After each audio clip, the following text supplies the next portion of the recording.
What's up, guys? It's G1B Universe, and welcome to the Pokemon Kalos League reaction video spectacular Gloriale or whatever. I've been watching Pokemon for a while, and I saw that many improvements have been made since Unova, and so on and so forth. I'm gonna try to make this as quick as possible. If you don't want to listen to this, it shouldn't be too long, but head off into the link in the description below. It should be on the Google Drive, and head off and see the reaction. If you want to hear like my mini story about the whole Pokemon thing and how and why I'm doing the reactions to the Kalos League, then stick around. If you don't, head off into the description to see the reaction. I'm not here to hold you here, and come back if you want to hear an end review and just skip to the end or something like that.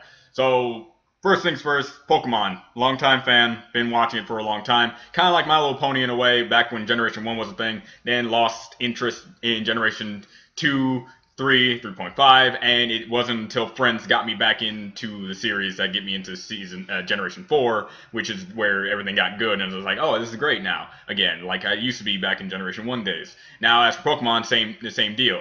Generation 1, 2, 3, kind of losing me at 4, and then kind of really losing me at 5. Actually, no, correction, you lost me at 5. And now I'm back at 6 because I've heard word of mouth that this was a great series. And boy, was I not disappointed. When it comes down to the character development between Ash, Sharina, Clement, and Bonnie, the fact that I remember their names makes it perfectly liable for me to know that these are great characters. The character development between all of them has been very solid. When it comes to the Mega Evolution specials with Alon, dude, this guy is a perfect rival for Ash, considering the fact that he's beaten Ash twice now, and he got himself to the league. But in mere minutes, it seemed, because he's like, no, I don't want to be part of the Kalos League. I'm perfectly fine. Then all of a sudden, hey, I got the 8th gym badge by wrecking my opponent's Mega Lucario.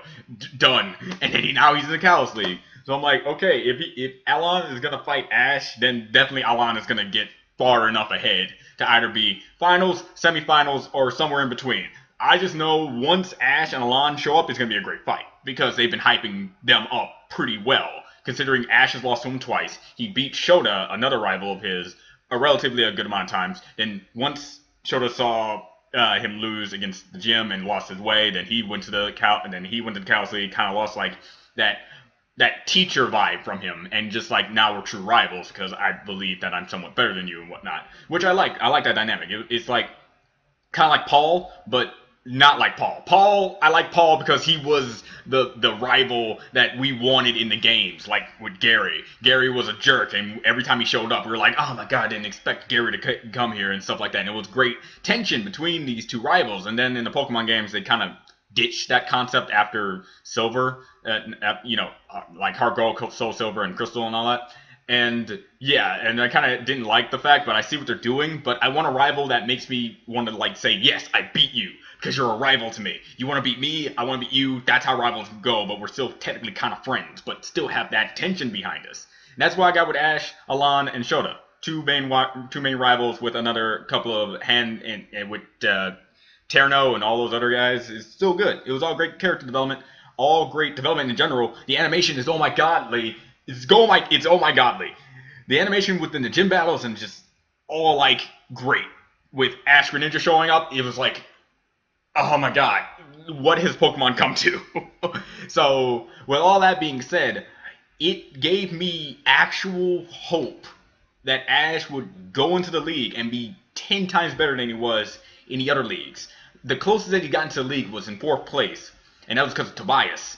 And I'm not going to talk about Tobias, because Tobias seems to be a touchy subject with people, depending on, oh, he pretty much cheated because he had legendaries, and oh, he's fine because he actually managed to get Darkrai and Latios to be on his team, and probably even a whole bunch of other legendaries, since we only got to see 2 of them. And there's like, oh my god, I can't believe Ash lost on the Sinnoh League. But to tell you the truth, Ash was amazing. The fact that he took down the Darkrai and Latios proved that he improved. And then Unova showed up and, kind of kicked that to the curb, because I heard it was supposed to be like a soft reboot, but I'm like, why reboot something when no, don't make him stupid again. He actually was getting far. I'm like, okay. And then Pokemon X and Y, you got the Ash that we expected to see from Sinnoh to come here. And that's what we kind of got. Pikachu is overpowered as he should be. He's great. When it comes to Froakie, going up to Greninja and becoming Ash Greninja, you got this epic partner that he's got. And in his team right now, Gudra's gone, but right now he has Hawlucha, which is a pretty good Pokemon. He was on my team.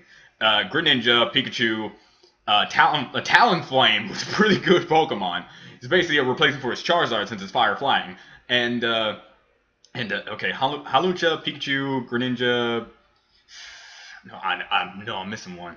Oh, Wyvern. I'm missing Wyvern because as many times as Wyvern has shown up, he has not impressed me, which is sad. but Wyvern's a pretty cool looking Pokemon. It just sucks that he sucks. But again, Wyvern's cool, and a lot of other, and Ash's team seems pretty solid. The fact that he has a Super Legendary on his team, and all of his team, with the exception of Pikachu, is the final evolution state of his Pokemon, really gives him a good chance in this Kalos League. Now, am I saying that he's gonna win? No, I'm saying that he has a better chance of winning than any other time that I could have believed in, because of the confidence that he showed, the amount of progression that he had as a character, and everything in between. And since they're hyping this thing up, like, he has beaten Elan twice. Maybe the third time's the charm? But again, I'm getting my hopes up only to see him progress. Because if he loses in like top 8, then I'll be disappointed. But if he gets like top 2, top 4 again, I'm fine. Because Ash, right now, people say he's a bad trainer. Bad trainers don't get into the league, period. That's a bad trainer.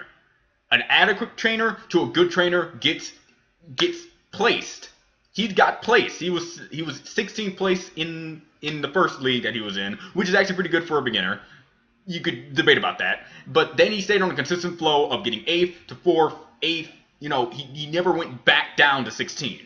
And then he won the Orange Islands, which people don't like to count, but I count it because there was a guy who had a Dragonite, and he's like, this is the first time this is the first time in a long time that I had to use my Dragonite. He made a dude that was dominating the course with a Dragonite, throw out his Dragonite, and then get beat. So, for people not counting the Orange Islands, at least count it for the battles. Come on. So, for everything we got to say about Ash, with Battle Frontier and Orange Islands and all that, something to think about. Ash has progressed. A loser loses without really getting far.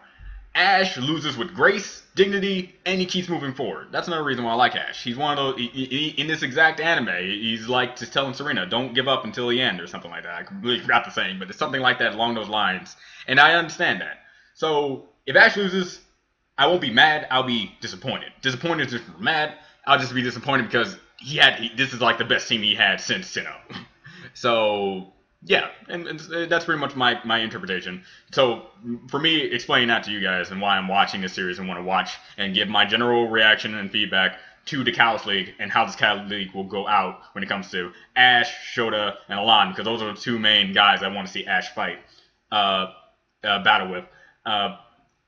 That's it. That's why I'm really wanting to show you guys my general reaction seasons and talk about this. And because I've been a long time Pokemon fan, the only series I have not watched from beginning to end is Unova, because I didn't really like the partners. I didn't like Iris very well. I didn't like whatever that other guy's name was with the green hair that you fought in the actual games. It was just like nothing really grasped me. And then once I saw like his gym battle with, I think it was the electric type trainer, person who's a supermodel and stuff, and saw how dumb he was, like, no, this wasn't the Ash I was following. This isn't, no. And then I stopped. And then this came up, and I love it. So, there we go. So that's everything. So if you stuck around to hear this, then you can head off into the description below to head off to the Google Drive and watch the reaction. I'm about to watch it right now. So, head off there, and I'll see you guys in Google Drive. 3, 2, 1 now. Well, I'm back from my reaction of the thing. So far, so great. I love it. I love it. All right, as the episode as a whole, the title of it is like Mega Charizard X and Mega Charizard Y. I completely forgot during the reaction that that's what the title was. I'm like, okay, so Trevor has Mega Charizard Y and versus Elan's Mega Charizard X. Now, if we know anything about this whole Elan is beast mode when it comes to his Charizard, we probably already guess he's going to win, but when it came to the fighters itself, it was kind of disappointing. If you're going for a title saying Mega Charizard X versus Y, you want to have a battle. But no, it's kind of like a few moves, few clashes, and then a one-shot by a flamethrower. So it was okay, and we got to see how Alan destroyed Trevor just immediately with his Charizard. Didn't even have to show any of his other Pokemon, which is a thing about these very overpowered characters that seem to show up in Pokemon a lot. They only show like their prime candidate, and we don't know what their other Pokemon is. I know he probably has a Metagross because we saw him have I forgot the pre-evolution for a Metagross, and it's probably the main thing I remember that he probably has. But when it comes to that, everything's done. But when you got to Ash versus that one punk-looking dude, at first I was kind of like, why is this here? But then you had to get the feeling of Ash has been through a lot. From his first gym battle that he lost and then he won, then through the rest of the gym battles that he didn't lose until he got to the 8th gym badge, and then he lost to that gym, then he won again after showing the true determination and will and grit force of Ash Greninja. You gotta admit, he really has been through a lot. This is one of the first times in Pokemon where I saw him go through all the gyms and show that all of his will is going into every one of his battles. The one thing I did say about like Ash and his Pokemon, like, I like how involved Ash is. Like, Ash is, like, truly into these battles now. Like just being on the sidelines and calling out orders. Ash Greninja is like the staple of him literally being inside the match and fighting, too. And if Ash's Pokemon had the amount of, like, will and right as Ash, they could win so many battles because he does not give up. At least not so easily. So the fact that Ash Greninja have like this connection to the point where Ash can feel the exact same amount of pain. Well, I'm kind of over-exaggerating probably the exact same amount of pain. But let's say Ash Greninja faints, and thus Ash will have to faint too. The only times we saw Ash faint was the time that he wasn't perfected, hence the time when he fought Alon, and the time where he fought the champion. He wasn't perfecting it, so he was kind of over-exerting himself in that form. But now that he's pulled it off perfectly, to the point where he can just do it. He's just like, we're Ash Greninja now, that's it. Done. It's interesting to see how Ash has grown as this character. And at first, when I first saw X and Y, there was actually this weird moment where I didn't like say anything when it comes to the whole why Ash doesn't have a Mega Evolution. Because Pokemon X and Y, you know, it's the introduction of Mega Stones, Mega Evolution. Ash has a Charizard. He has a Sceptile. He has a lot of things. Why doesn't he call one of them up from Purpose Oak Dabs and get a Keystone from like plot-wise and then Mega Evolve them? I never had that state. I have never had that thought because I didn't feel like Ash really needed it.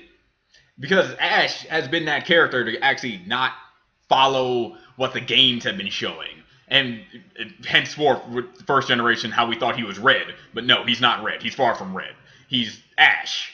So we have to judge him based on what Ash is and how Ash is growing and how Ash is Ash and going off on his adventure. Now in this, he got Ash Greninja, which is like Mega Evolution, but something completely different. They haven't really explained what exactly this form is, but could it tie into what we're getting in the new Pokemon Sun and Moon games? Could it be something of any variety? Because in Pokemon Sun and Moon, they have Z-moves. Z-moves has nothing to do with being one with your Pokemon at all. It actually kind of does, because when we see the trailers in Pokemon Sun and Moon, you have the trainers doing like dance moves, being synchronized with their Pokemon, having them do an epic, awesome new move that they haven't learned before.